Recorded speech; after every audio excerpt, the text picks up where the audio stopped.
Halo guys, balik lagi bersama gue di channel InMovie, tempat ngumpulnya film dan orang-orang keren. Pada kesempatan kali ini, gue bakal coba menceritakan kembali sebuah film yang berjudul Curve. Film bergenre horror thriller yang rilis pada tahun 2015 lalu. Seorang gadis bernama Mallory melakukan perjalanan untuk melangsungkan pernikahannya di Denver. Di jalan, dia bertemu seorang pria yang menolongnya saat mobilnya mogok. Lori pun memberikan tumpangan kepada pria tersebut. Dia nggak tahu kalau memberikan tumpangan kepada pria tersebut adalah sebuah kesalahan besar. Gimana kelanjutannya? Daripada penasaran, langsung aja kita simak cerita lengkapnya. Tapi sebelum itu, jangan lupa subscribe ya guys, biar kalian gak ketinggalan update film-film keren lainnya dari channel ini. Dan buat kalian yang udah subscribe, kalian keren guys. Seorang gadis bernama Mallory, gue singkat aja Lori. Dia melakukan perjalanan ke Denver untuk melangsungkan pernikahannya. Sebenarnya, masih ada rasa ragu dalam dirinya untuk menikah dengan Brad pacarnya. Begitupun adiknya Ella yang saat itu menelpon. Dia bertanya kepada Lori, apakah udah yakin tentang pernikahannya? Karena Ella hanya ingin Lori bahagia. Ella pun berkelakar kalau dia bakal beli tiket pesawat yang bisa dibatalin. Takutnya Lori malah nggak jadi nikah. Lori pun meyakinkan Ella kalau dia udah mantap buat nikah dengan Brad. Walaupun sebenarnya dia sendiri masih belum bisa meyakinkan dirinya untuk menikah. Keraguan Lori pun bertambah saat calon suaminya menelpon dan bilang kalau dia nanti nggak bisa melakukan bulan madu karena kesibukan kerjaannya. Di persimpangan jalan antara Denver dan Scenic Canyon, Lori malah memilih jalur ke Scenic Canyon. Saat itu mobilnya tiba-tiba mogok. Lori pun kebingungan karena mobil nggak mau hidup. Dan di situ ternyata nggak ada sinyal sama sekali.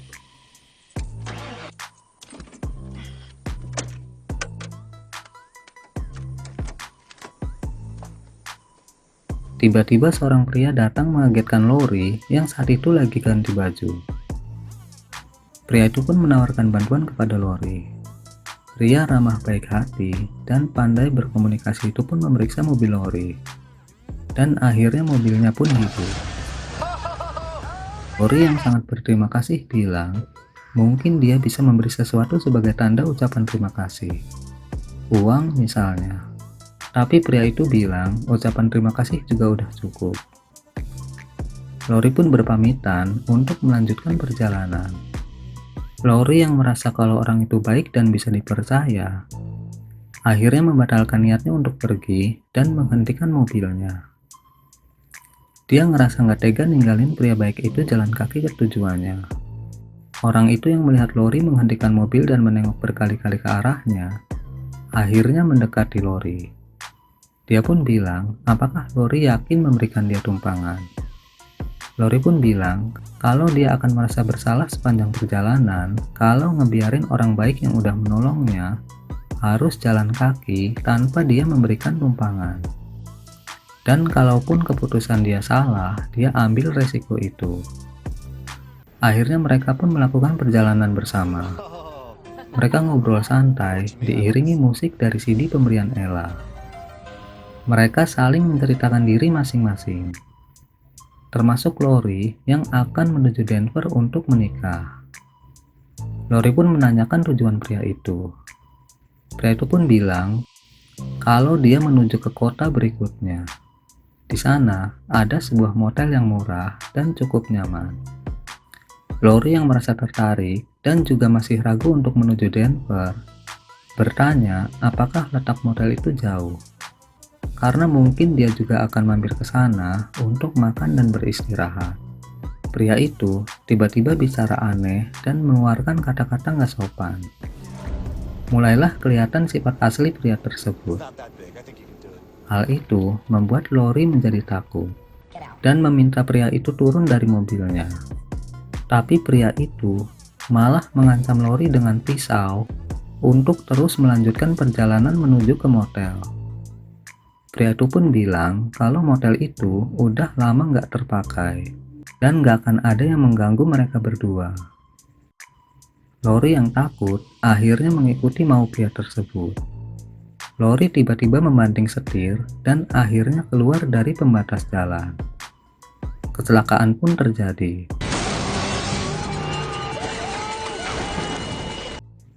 Lori yang sempat pingsan tersadar dan mendapatkan kakinya terjepit. Segala cara udah dilakuin, tapi kakinya tetap nggak bisa lepas. Lori yang melihat pisau pun mengambilnya. Sementara, pria tadi sepertinya terlempar keluar mobil dan pingsan. Pria itu yang ternyata psikopat pun akhirnya sadar. Dan dia yang melihat kaki Lori terjepit malah meninggalkannya. Lori yang panik berteriak minta tolong sambil memencet klakson.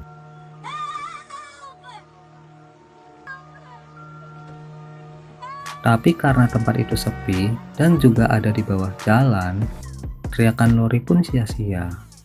Sampai akhirnya malam pun tiba. Lori terus berusaha melepaskan kakinya yang terjepit dan berteriak minta tolong. Tapi semua usahanya tetap sia-sia. Udara malam yang cukup dingin membuat Lori yang sempat ketiduran terbangun dan mengambil sweaternya. Akhirnya pagi pun tiba. Lori terbangun dari tidurnya dan menemukan dompet psikopat yang terjatuh.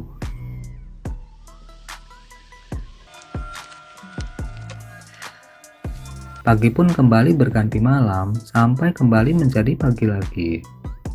Lori yang terbangun kaget dengan suara yang berasal dari luar mobilnya. Dia pun mencari-cari asal suara tersebut. Dan ternyata psikopat itu muncul lagi. Dia menyapa Lori dan cerita kalau dia menemukan sebuah kabin kosong dekat situ. Milik sebuah keluarga yang mungkin sebentar lagi keluarga itu akan pulang. Lori yang berhari-hari terjebak dan gak makan apa-apa, minta diberi makanan dan minuman kepada psikopat itu. Psikopat itu mau memberi Lori makanan dan minuman, asal Lori cerita pengalaman dia pertama kali gituan. Lori yang minim pengalaman dengan cowok, akhirnya mengarang cerita yang sebenarnya itu pengalaman Ella adiknya yang playgirl. Psikopat yang ternyata tahu kalau Lori mengarang cerita, kembali meninggalkan Lori di situ. Sampai akhirnya malam pun kembali tiba. Lori terus berteriak meminta pertolongan. Dia masih berharap akan ada seseorang yang datang. Dan kembali semua usahanya sia-sia.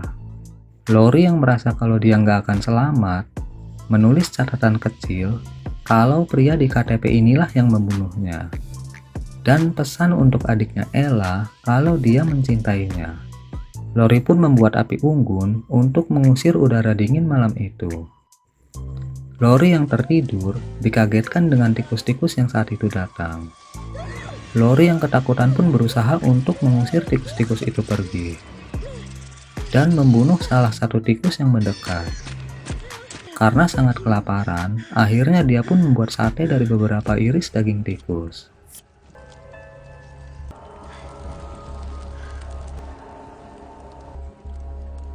Malam pun kembali berganti pagi. Lori yang tertidur terbangun karena mendengar suara HP. Kembali timbul harapan. Karena HP yang dia kira hilang, akhirnya ketemu. Dengan susah payah, akhirnya Lori berhasil mengambil HP-nya. Ternyata adiknya Ella yang nelpon. Tapi keburu mati sebelum Lori sempat mengangkatnya. Saat itu psikopat itu datang lagi. Dia cerita kalau dia baru aja memperbaiki pembatas jalan yang rusak ditabrak Lori. Biar nggak ada orang yang tahu kalau Lori jatuh ke bawah jalan. Saat itulah Ella kembali nelpon dan akhirnya ketahuan sama psikopat itu yang langsung merebut HP Lori dan merusaknya.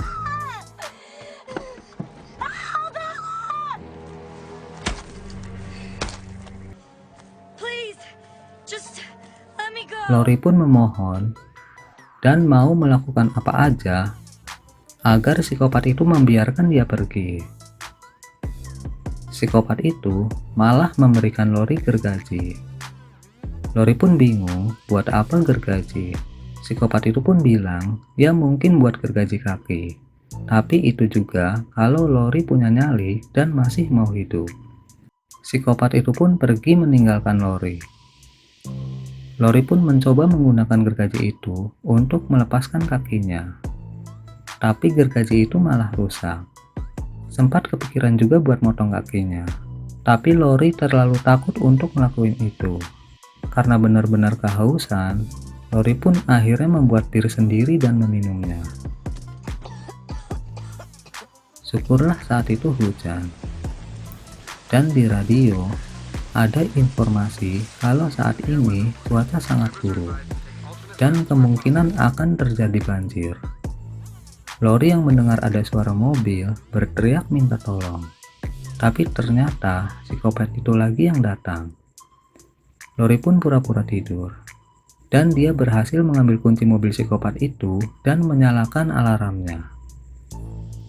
Hal itu berhasil menarik perhatian seorang polisi yang saat itu sedang patroli. Polisi itu pun berhenti dan bertanya, apakah ada masalah dan butuh bantuan. Psikopat itu yang pura-pura mobilnya mogok dan kuncinya ketinggalan di dalam mobil, minta tolong kepada polisi itu untuk mengantarnya mengambil kunci cadangan di kabin dekat situ.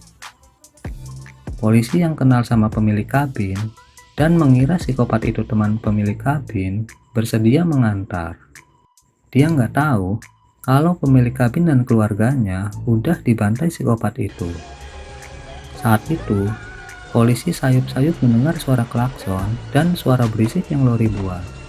Saat polisi itu mulai sadar kalau ada sesuatu di bawah, dia kepleset dan ditolong oleh psikopat itu. Polisi yang shock akhirnya pergi dan gak memperdulikan lagi suara yang mungkin dia dengar. Dan dia akhirnya mengantar psikopat itu buat mengambil kunci cadangan. Banjir pun akhirnya datang dan menyeret mobil Lori ke sungai. Keajaiban pun terjadi.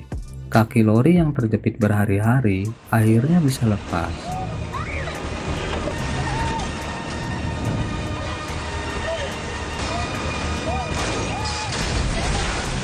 Lori pun berhasil ke tepi dengan selamat. Saat berjalan mencari pertolongan, dia mendengar suara teriakan minta tolong dari sebuah rumah.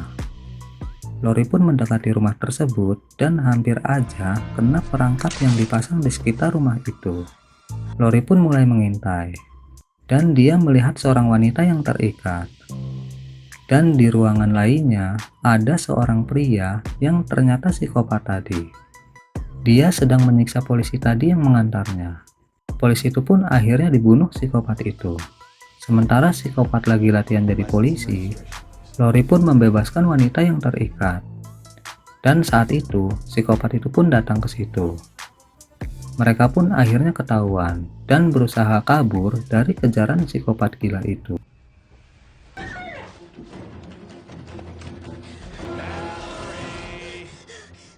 Lori yang bersembunyi di lantai atas mendorong psikopat itu. Psikopat itu pun jatuh ke bawah dan terkena jebakannya sendiri. Lori yang merasa pernah diberi kesempatan untuk mempertahankan hidupnya, merasa nggak adil kalau membunuh psikopat itu. Dan dia memberikan kesempatan psikopat itu untuk bisa menyelamatkan dirinya yang terjebak jebakannya sendiri dan pergi meninggalkannya. So I'm gonna give you the same chance that you gave me.